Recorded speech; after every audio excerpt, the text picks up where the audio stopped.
Hello and welcome back to the studio. Today I thought I'd have a go at painting another Bob Ross classic, this time Cabin in the Hollow. And as you can see, it's an oval painting. Now I thought maybe I'll take just a few minutes to explain how I put an oval on my canvas, because I know that some of you are having quite a lot of trouble with this, and yes, I've had a lot of trouble in the past. I can well remember starting a painting demonstration for a very prestigious art society, and halfway through my oval coming unstuck. So did I nearly, but you know me, I made the best of it, and I sort of hashed together a makeshift sort of ending. No one else thought anything of it. They thought it was all part of some sort of a magic act. So let's magically get an oval onto this canvas. I'm going to take you across onto my bench to do it. Sit tight. So here's my canvas, 16 inches by 20, and I'm going to be using an oval template to mark out the position. You can use something like a platter or a plate or anything you like to make the shape. I start off with a faint pencil outline. Next, I take some 1/2 inch or 12mm masking tape. I want to actually create a nice outline for my template to stick to. I found sticky back plastic doesn't stick very well to canvas, but masking tape does. Now, sticky back plastic, either offcuts, a roll or even a plastic bag. Trim them slightly larger than the outline on the canvas. Peel off the backers and just stick them on. There. Now all you have to worry about is making sure it sticks to the masking tape. But there's a problem. This shiny foil background, well, it really upsets my camera, so let's change it. I want to do a little magic trick. There. So there you have it, a quick tutorial on how to put an oval on a canvas. Now don't forget, watch this video right to the very end because there are a couple of special guest appearances. I think you can tell who they just might be. Now let's get on with the painting, so comfy chair time. My painting needs a little bit of an underpainting. I'll start with some of this grey gesso and a piece of old car sponge. You've seen me use that before. Take the old car sponge and, well, the more distressed it looks, the better. Tap a little bit of the grey gesso on the sponge and let's start laying out our painting. I want a sort of a bright spot to the sort of left of centre, so let's make a few little sort of marks, kind of outline just a little bit. Once you've got that positioned right, then you can start adding more of this grey gesso, but look out. Turn your sponge round occasionally because otherwise you get those regular marks. As you see, it doesn't take long before I've nearly filled it, but bring it right down to about halfway. That's going to be my horizon line. Let's add a little detail. I'm going to use a small round synthetic brush for this. It's straight into that grey gesso and hold the brush well back and just use the very point to add in some little details. Sticks and twigs and branches of trees in the background. Now, time to repeat that process, but this time using black gesso. I want to think about pushing the background further away by just adding a layer of darker colour in front. Take it gently though, add a little bit at a time. As you see, my tree on the right, well, it ended up disappearing, but it doesn't matter, it was good practice. I left the area through the centre a little bit unpainted so that I had maybe a bit more detail for later on in the painting. Bob didn't add these, but I'm going to add a few extra dark branches to my forest. Let it dry completely before moving on to the next step, which is going to be to add oil paint. This is a Bob Ross liquid clear oil paint. We're doing a wet on wet oil painting over a black and grey gesso background. The liquid clear needs to be applied very thinly. Maybe you want to do just the top half to start with and finish off the bottom half later. But use this old 1-inch brush and take care not to stick it under the edge of that bit of tape. Pull it in from the edge is a safe way of working.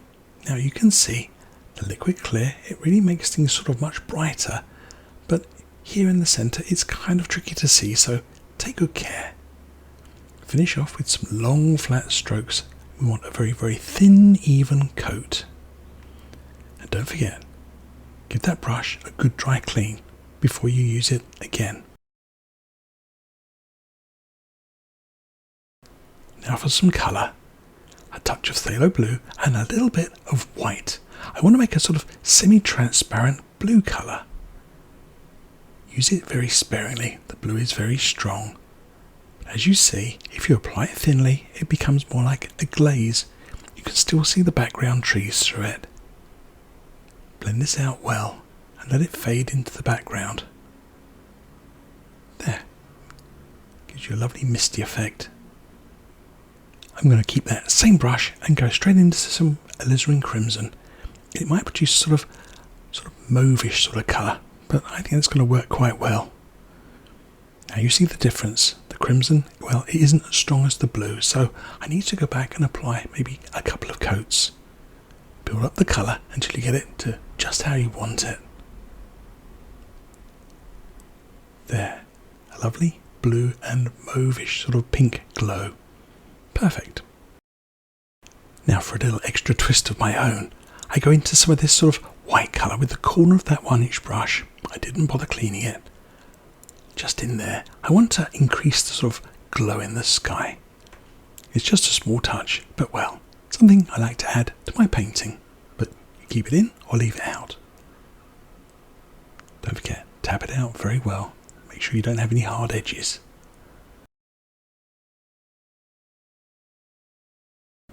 Now, let's make some highlights for our bushes and trees in the background. I take some titanium white, a little touch of phthalo blue, and just a touch of that alizarin crimson. Mix them well. I want a sort of off-white colour, slightly mauvish pink. Test it against your painting.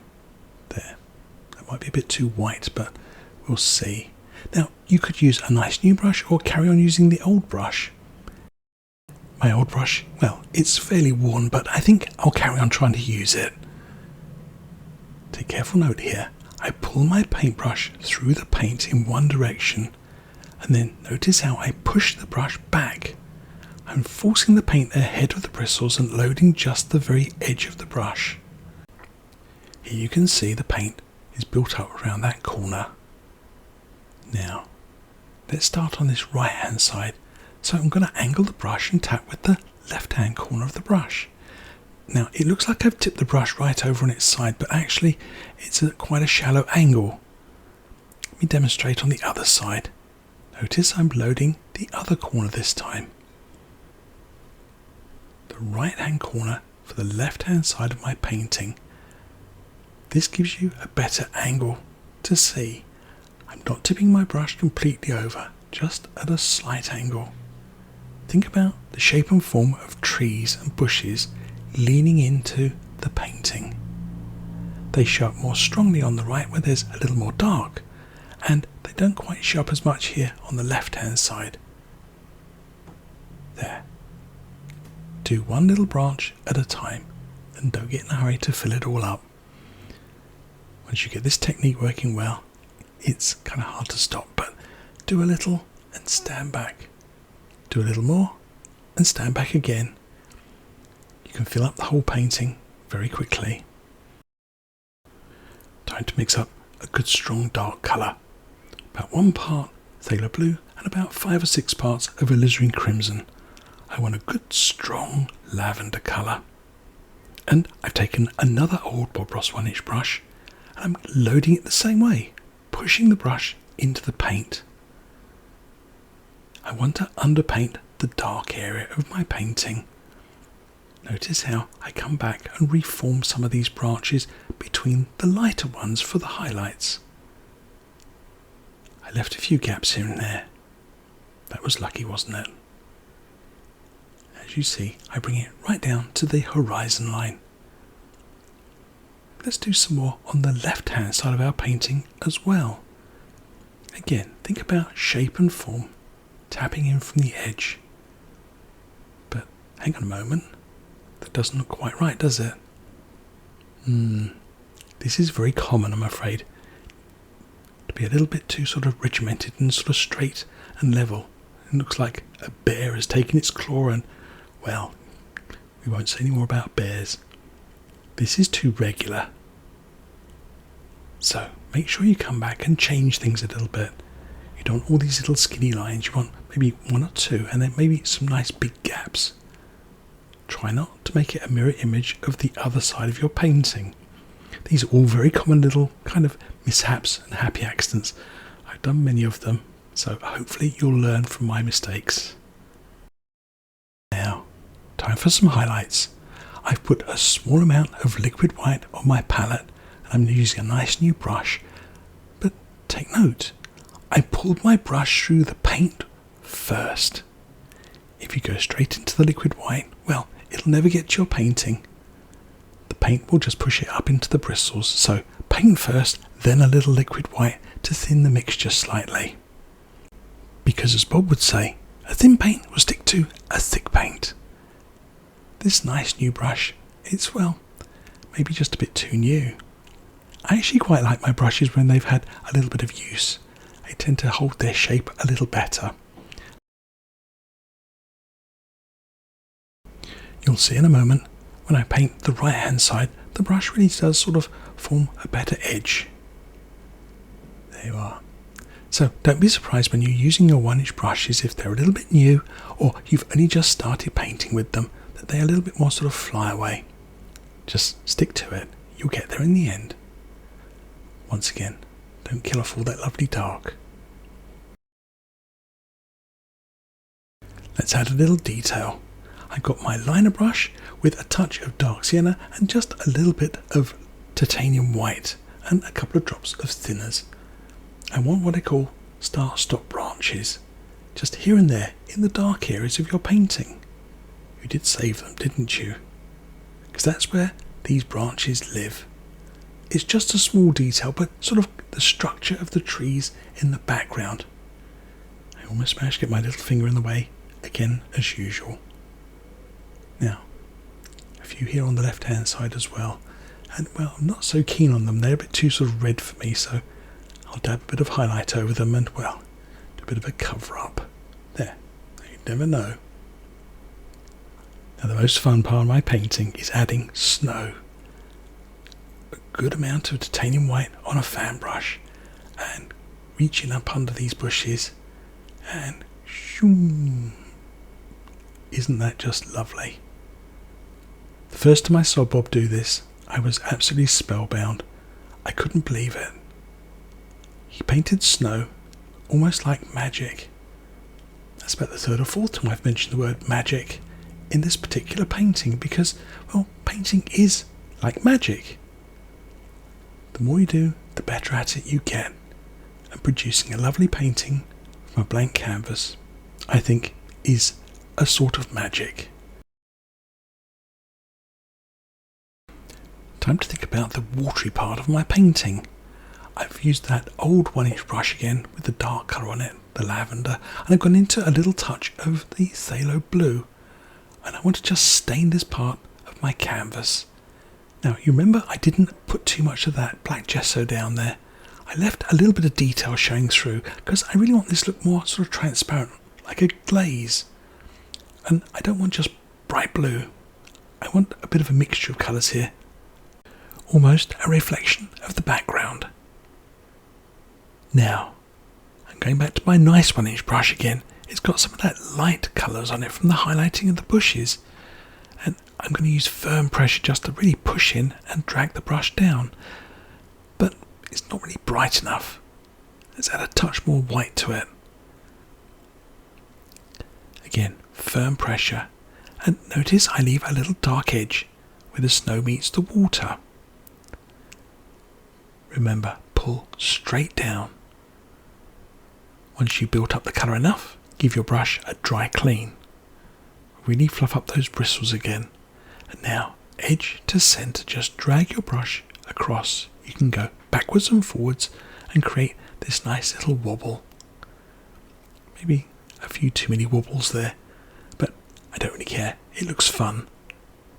Now you can bring that snow right down over the edge of the water, and I'll try and save a little bit of dark here and there. But don't worry, if you overdo it, I've got a nice little fix. I think a little bit of fresh white here is what's needed. But again, don't overdo it with that white snow. We might want to make some subtle changes later on in the painting, so I leave that a bit under bright at the present minute. I'm going to bring this right down to that right hand corner, and I'll bring the same on this left hand side. Again, a few nice ins and outs, and pull it back occasionally so it's not too regular. So, time for a bravery test. Yes, cabin in the hollow. You've got to put a cabin in your painting. Nothing as complicated as this, and incidentally, this was my last video, so I'll leave a link to it so you can see how to do a bigger building. But time for a little cabin in your painting. If you're enjoying my tutorials, don't forget, you can always give it a little like. That's a thumbs up, and if you go down and click the subscribe button, it's free. But don't forget, ring the little bell icon so that you get updates when my new videos are released onto the channel. Onwards with the painting. As Bob would say, let's get crazy and paint a cabin. Notice the shape of the palette knife has a lovely point to it. As long as you know the centre line of the front of your cabin, well, you're practically halfway there. I like to start off by putting in the centre line first. Then use that angle on my palette knife and press and pull down firmly. And it sort of creates one half at the front of your cabin. Now, flip your palette knife over and again drag it down the front, and that's the second half, so you created a nice sort of wide arrow shape. I'll outline this with a touch of white so you can see it more clearly. There's the left and right hand sides, and here's the nice big arrow at the top. There. Now let's scrape out the side wall. Again, I'm going to use the length of my palette knife to help dictate the size of the cabin. And again, just scrape out the roof, but make sure that angle is downward at the back. Your cabin should look smaller at the back than at the front. I'm going to underpaint the cabin with a little touch of black and Van Dyke brown, just a small roll though, tiny bit. I just want to stain the position of the cabin. Firm pressure, push and pull down. I think applying too much dark underpaint at this stage is, well, possibly one of the mistakes people make. You only need a stain of colour. Firm pressure and really scrape out that excess. There. Now, I'm going to use the small blade of my knife just to do the side of the cabin. Again, just small strokes pressed firmly into the painting. My next top tip is outline the cabin roof. I pulled back a little bit of paint, titanium white, doesn't have to be clean, and I like to do a start and stop. In other words, where does the roof stop and where does it start? Again, check out those angles. Now I can start at the top and I can see where I've got to finish. There. It's much easier if you've got a bit of a guide. I'll add a little bit of snow to the other side of the roof at the same time. Let's make a marble mix. A little touch of dark sienna, some grubby white, and a little bit of Van Dyke brown black mix. Don't overdo it though, leave it nice and marbly, and take a small roll of highlighting colour. I want my cabin to look like it's made with old weathered boards. So lightly hold that palette knife, shallow angle, and just drag the knife down the front of the cabin. Now, there's a bit of a bump and a ripple in my painting, so it doesn't stick so well.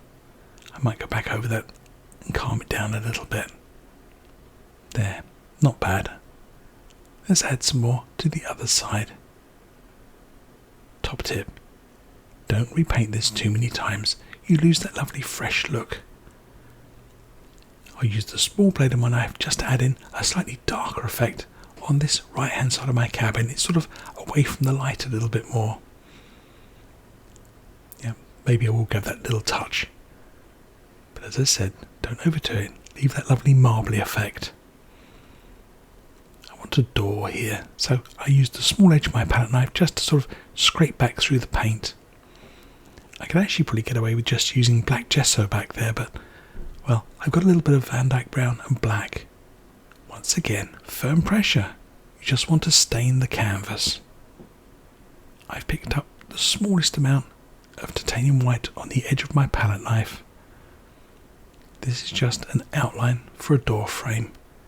It really gives that a little bit more impact. There. It looks really nice and rustic. Now a little bit of Van Dyke brown black mixture, and let's cut in a few boards here and there. Just scrape into the paint. And before you know it, you've got a lovely cabin. A little blob on the edge there. Well, let's fix that. I'm going to use a tiny little bit of titanium white paint on the small blade of my knife and add a few icicles. That was a neat fix, wasn't it? Now let's add a couple of boards to the door of my cabin. And before you know it, we have it finished. It wasn't so hard after all. Time for the famous cabinectomy. Just scrape away the excess brown paint at the base of the cabin. My favourite part is adding some lovely snow up against the foot of the cabin. Lots of nice white paint here. Don't be too mean with it. Just press and pull out. Take care though, if you start picking up that brown colour, reload your brush and apply some more paint. You can see now why I didn't over highlight that snow the first time round. I was saving a little bit of that shadow colour for all this nice extra detail on a painting. Try and think a couple of steps ahead when you're painting rather than working sort of instinctively to try and fill everything up and complete every single stage the first time. I very often leave myself a little bit of room for play, but it all comes with experience. There. Experience tells me that this palette is in a bit of a pickle, so stop and have regular tidy-ups. Put colours back where they came from, and in a jiffy you'll have it nice and tidy again. Let's start making a lovely dark underpainting. Prussian blue, black, phthalo blue, maybe even a little alizarin crimson if you have some. This colour is for my foreground bushes. Once again, I've gone back to that old 1-inch brush that I was using before for the background trees. I didn't bother washing it. Now, let's add these bushes in. Once again, I use the corner of my 1-inch brush to shape them. Now, you're going to be going over some snow there, so once again, I didn't put too much on in that spot. I was a bit mean with it. I was thinking ahead. Once you get the bushes on, stand back and then go back and reshape them. Just as before, I reload my nice 1-inch brush with some of that nice highlighting colour. Titanium white, a little bit of liquid white mixed with it, a little touch of blue here and there. And use your brush, swing it round at different angles to create these nice little bushy shapes. And just as before, save some dark. I've been wondering what to do about this part of my painting. A bush or blank? I think I'm going to just fill it in. A touch of that watery effect and add a little more snow. Once again, I left my options open. I think I need some nice railings or a fence. Let's go in with some of that nice Van Dyke brown colour on the edge of my palette knife and just press firmly and pull down. I'll have a nice post here and another post there. Let's add a few more in between these areas of my bushes. Again, just let them drop down into the dark areas of your painting. Now for some highlights. I've used some of the marble mix from the cabin. Here's a neat little trick for you, because if you're a bit sort of unsteady and you've got a bit of a shaky hand, try putting the heel of the knife down first at the base of the post and then rock your handle forwards until the knife makes contact. Then touch and lift off. So heel down first, rock the knife over, touch and then lift off. It's a neat trick and it ensures your highlights are always exactly where you want them. I'm going to add a nice wire to my fence, so I put a little bit of that grubby white paint on my palette knife on the small blade. And you see, with a little bit of firm pressure, just slide the knife along. I angle my knife at a slight angle and just bend it over and create a nice little dip. I don't want these wires to look too sort of neat and tidy and straight. You can go right to left or left to right, doesn't really matter. I think this post here needs to really continue, so let's drop a piece of wire there and another post here and there as well. And to finish them off, a little daub of pure white paint on each of the tops. I want to add a final detail to the water though, and for this I'm going to have to steady my hand using one of these, and this is my little homemade marl stick. It's just a sort of hook for the top of the canvas that you can rest your hand against. The little detail I'm adding is a shadow line where the snow meets the water. It makes a tremendous difference to how the painting looks. A few touches of shadow here and there really transform things. There. I think we're almost done. But I think I want just one more little detail here. Maybe just a little bit of frozen frosty effects over the surface of the water. It's a very chilly day, and I think there should be maybe just a little frosty snow there. Now, when you're ready, it's time for the big reveal. As you can see, that sticky back plastic comes away easily, but the masking tape reveals a lovely sharp outline. There. I think my oval treatment has worked very well. And there we have it. Cabin in the Hollow, another Bob Ross classic, and one that you should be painting soon.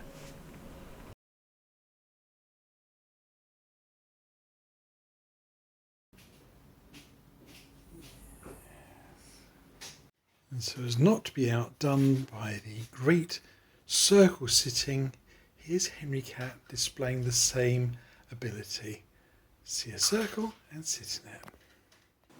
So there you have it, my version of the Bob Ross classic Cabin in the Hollow. But don't move, there's another lovely painting for you to watch right next. Just click on it. Well, go on, click on it.